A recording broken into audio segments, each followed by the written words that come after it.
Olá, meus irmãos, vamos iniciar mais um momento missionário e já vamos começar falando nosso tema e a nossa divisa. E o nosso tema é Viva a Compaixão.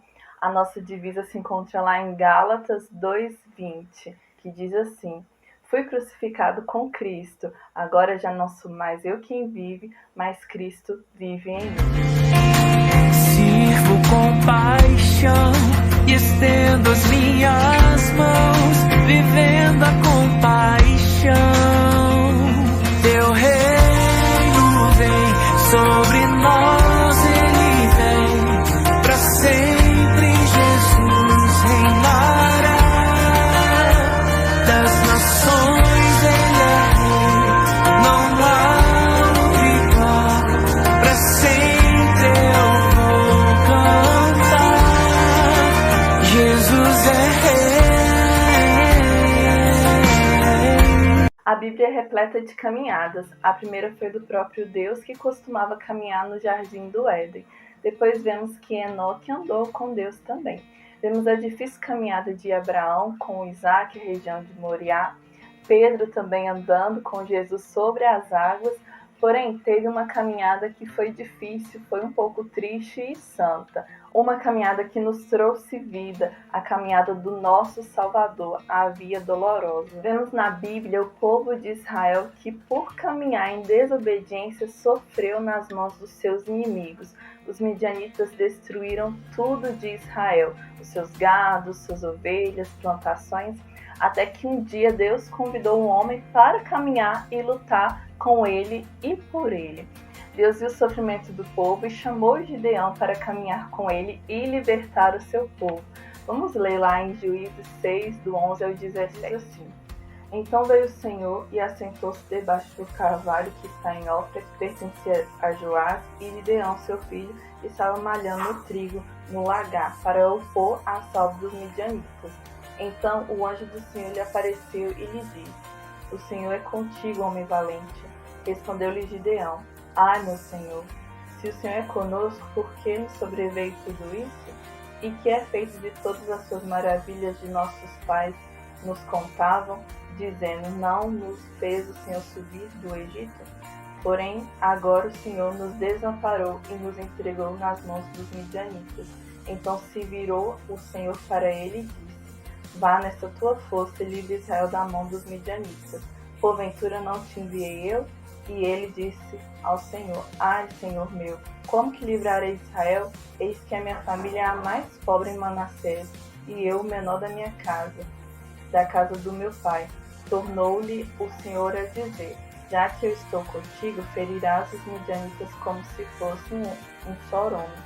Ele respondeu: Se agora achei mercê diante dos teus olhos, dá-me um sinal de que és tu, Senhor, que me fala.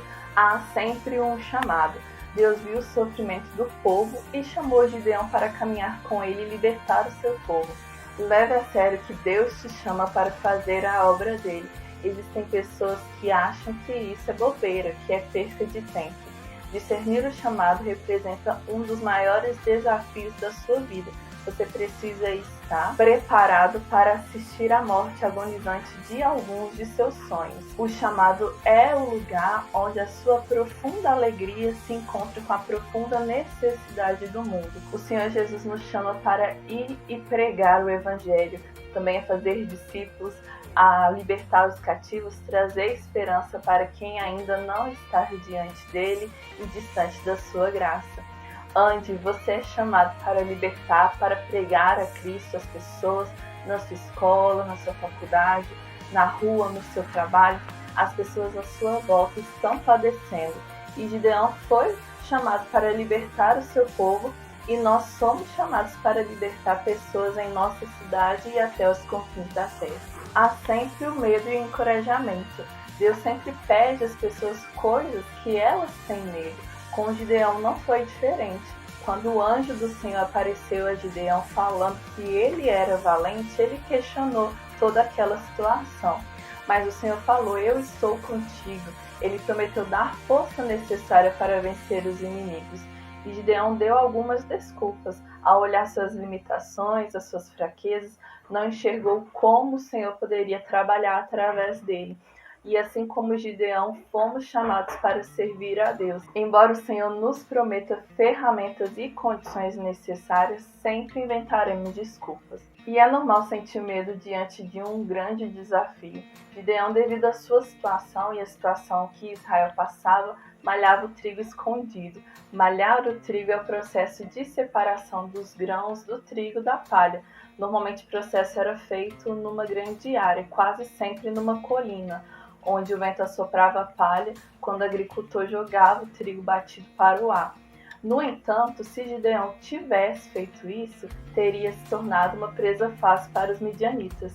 Ele foi forçado a derrubar seu trigo em uma prensa de lagar, um buraco escondido em um local pouco provável para se guardar as colheitas. Mas o Senhor disse: vá com a tua força. E o Senhor nos diz para não temermos, não tenha medo. Seja forte e corajoso, confie em Deus.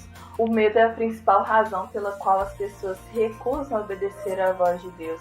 Nós não sabemos o que vai acontecer e é por isso que precisamos ouvir essa ordem o tempo todo. Creio que Deus diz: não temas com tanta frequência, porque o medo tem realmente a capacidade de penetrar mais depressa que qualquer outra coisa. Ele acaba destruindo a fé e torna-se o maior obstáculo à confiança e à obediência a Deus. O Senhor diz lá em Isaías 41:10: não temas, porque eu sou contigo, não te assombres, porque eu sou teu Deus, eu te fortaleço, eu te ajudo e te sustento com a minha destra e com a minha justiça.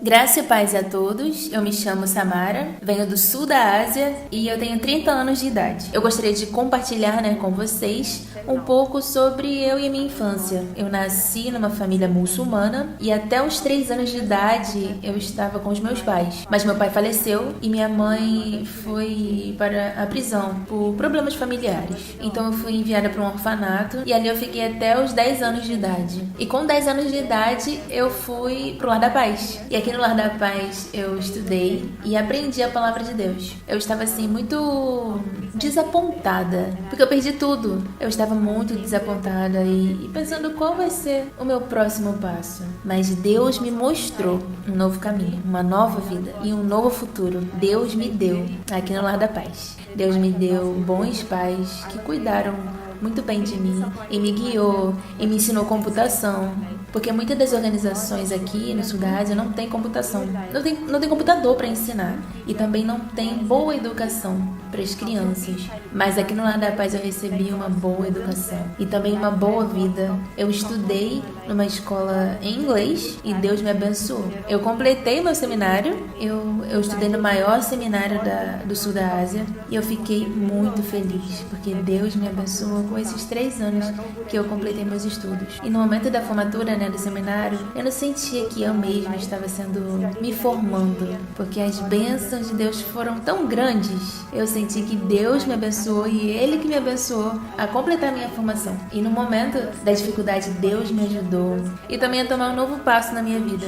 Fiz um curso de discipulado em missões e eu fui para um estado, no meu prático, que seria um estágio, eu fui para o estado mais pobre do país.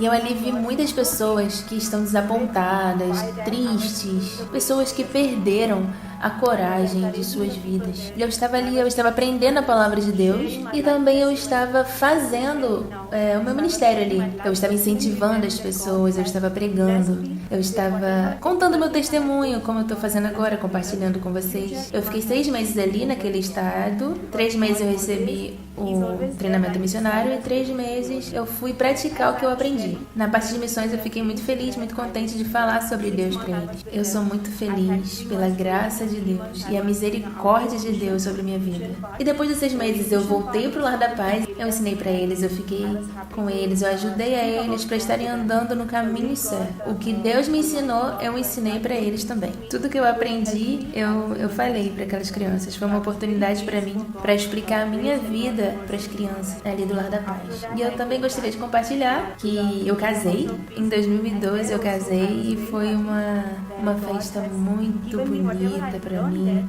E eu nem esperava que isso ia acontecer comigo. Isso foi muito bonito. bonito. Foi na igreja batista aqui. E foi o primeiro casamento do Lar da Paz. Eu fiquei muito contente, porque eu estava começando uma nova vida. Eu iria estar ali ao lado do novo parceiro que iria estar me ajudando, o meu esposo. Ele me ajuda bastante. Eu vi muita gente ali na festa, no casamento, e eu fiquei muito feliz por tudo que Deus fez na minha vida. Meu esposo, ele trabalha numa escola, numa ONG, e eu também estou muito feliz com ele. Ele me ajudou no mestrado, eu pude concluir o meu mestrado. Por causa da ajuda do meu esposo, eu recebi a ajuda de completar o meu mestrado. E aqui no sul da Ásia, a gente não encontra muitos homens, maridos, né, que protejam suas esposas, que ajudam, que estão ali ao nosso lado. Eu agradeço a Deus porque eu casei com um homem certo pra minha vida e ele está ao meu lado. Eu tenho meus 2 filhos, eu tenho uma filha.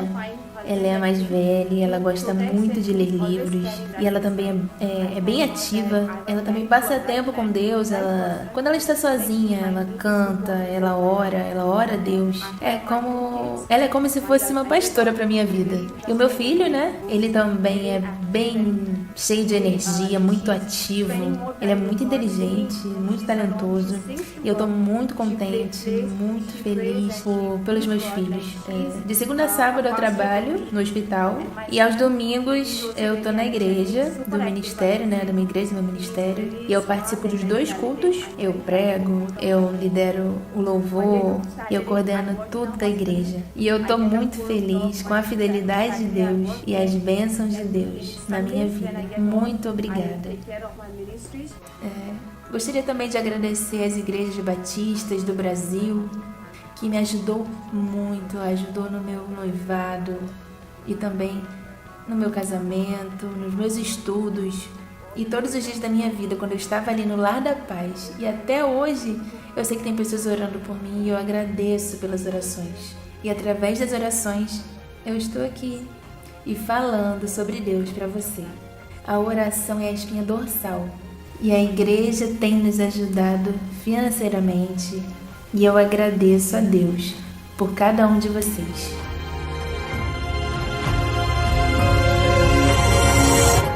Deixe o verdadeiro amor penetrar em seus corações para que ele possa lançar fora todo o medo e seja possível viver a compaixão na íntegra, a cada dia, a cada passo e a cada ação que fizermos. Então é isso, meus irmãos. Vejo vocês no nosso próximo momento missionário.